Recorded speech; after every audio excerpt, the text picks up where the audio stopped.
रहीम।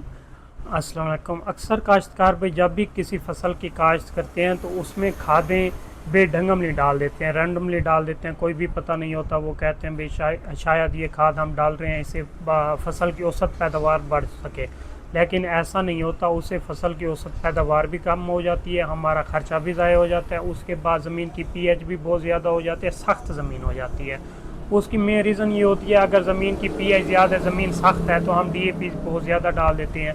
उससे ये होगा कि ज़मीन डीएपी की पीएच भी ज़्यादा है, ज़मीन की पीएच भी ज़्यादा है। वो जब हम डीएपी डालते हैं उससे ये होता है कि ज़मीन की पीएच वैसे ज़्यादा होती है। डीएपी डालने से ज़मीन की पीएच बहुत ज़्यादा हो जाती है और उसके बाद ज़मीन सख्त हो जाती है। आप जब भी खाद डालें आपको पता हो कि इसकी पीएच कितनी है और ज़मीन की पीएच कितनी है। ज़मीन की पीएच ज़्यादा है तो आप कम पीएच वाली खाद डालें, तेज़ाबी खाद डालें, ताकि ज़मीन का बुखार जो है वो भी कम हो सके और उसके बाद ज़मीन की पीएच कम हो सके। आए आपको खाद का प्रोसीजर बताते हैं कि खाद की कैसे पीएच मालूम की जा सकती है।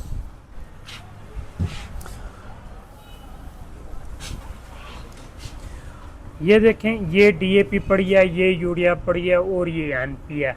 ठीक हो गया एनपी।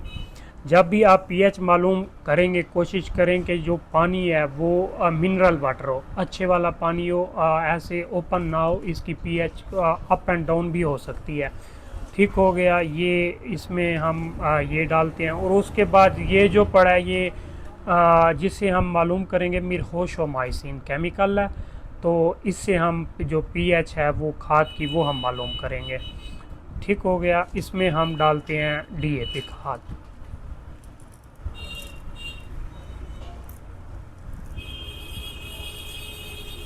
ये हमने डीएपी डाल दी है, ये यूरिया।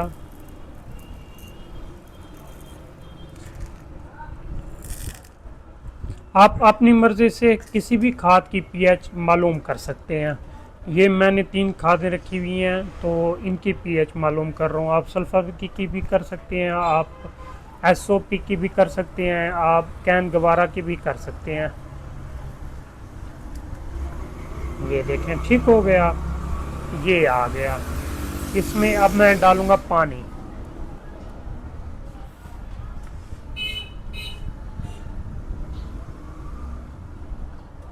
ये इसमें पानी भी डाल दिया और इसके बाद इसमें मैं पानी डाल देता हूँ।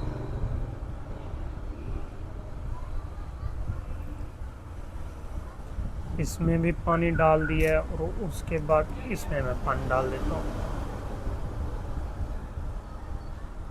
इसमें भी पानी डाल दिया और इसे शेक करता हूँ अभी।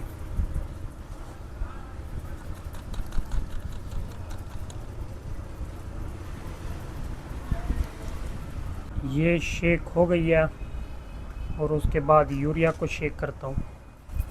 बस ये यूरिया भी शेक हो गई है और उसके बाद हम डीएपी अब करते हैं। डीएपी अक्सर काश्तकार भाई कहते हैं कि ये मिक्स नहीं होती। ये देख रहे होंगे, अगर आपने 200 लीटर पानी में और हाफ बोरी डीएपी डाली है तो ये मिक्स आसानी से हो सकती है। तो आप अच्छे से मिक्स करें, इंशाल्लाह मिक्स आसानी से हो जाएगी।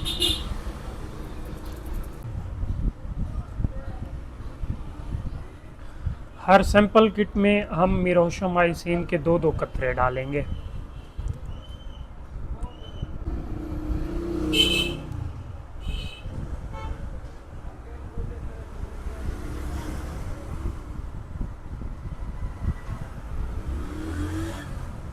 एक, 2 ये डाल दिया और उसके बाद यूरिया में डालते हैं।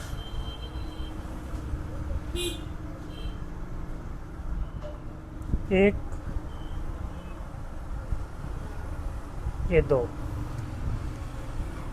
और उसके बाद इधर एनपी वाली में डालते हैं।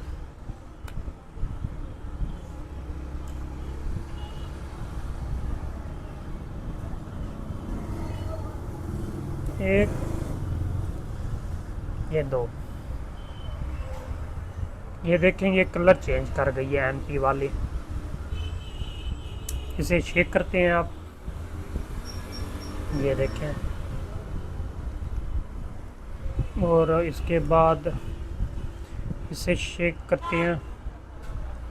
ये देखें ये भी कलर चेंज कर गई है। और इसके बाद DAP वाली शेक करते हैं। ये देखें ये भी कलर चेंज कर गई है DAP वाली। ठीक हो गया।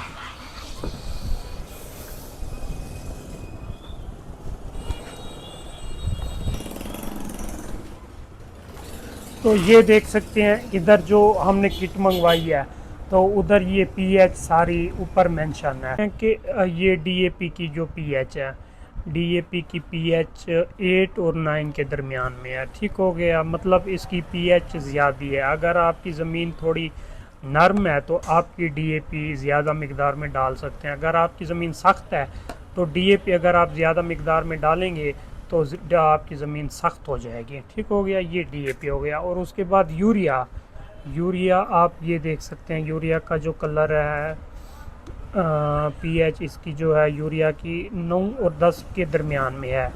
ठीक है, 9 और 10 के दरमियान में जो यूरिया की है pH है, मतलब ये बहुत ज़्यादा एहसास है।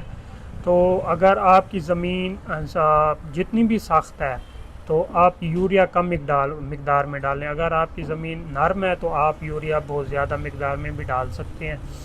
और उसके बाद आ जाती है NP की pH। और जो NP की pH है इसका कलर इस डब्बी पे मौजूद नहीं है। इसका मतलब है कि ये 4 से कम है। जो डब्बी में है वो 4 तक है। ये तेज़ाबी खाद है। जो DAP और यूरिया है वो एहसासी खाद है और ये जो है ये NP ये तेज़ाबी खाद है। आप इसी तरीके से आप किसी भी खाद की pH मालूम कर सकते हैं। अगर आपकी ज़मीन सख्त है तो कोशिश करें आप तेज़ाबी खाद ज़्यादा डालें। एहसासी खाद जो है जिनकी pH बहुत ज़्यादा है वो आप कम डालें। जिनकी pH कम है आप वो ज़्यादा डालें अगर आपकी ज़मीन सख्त है तो। ओके, अल्लाह हाफिज़।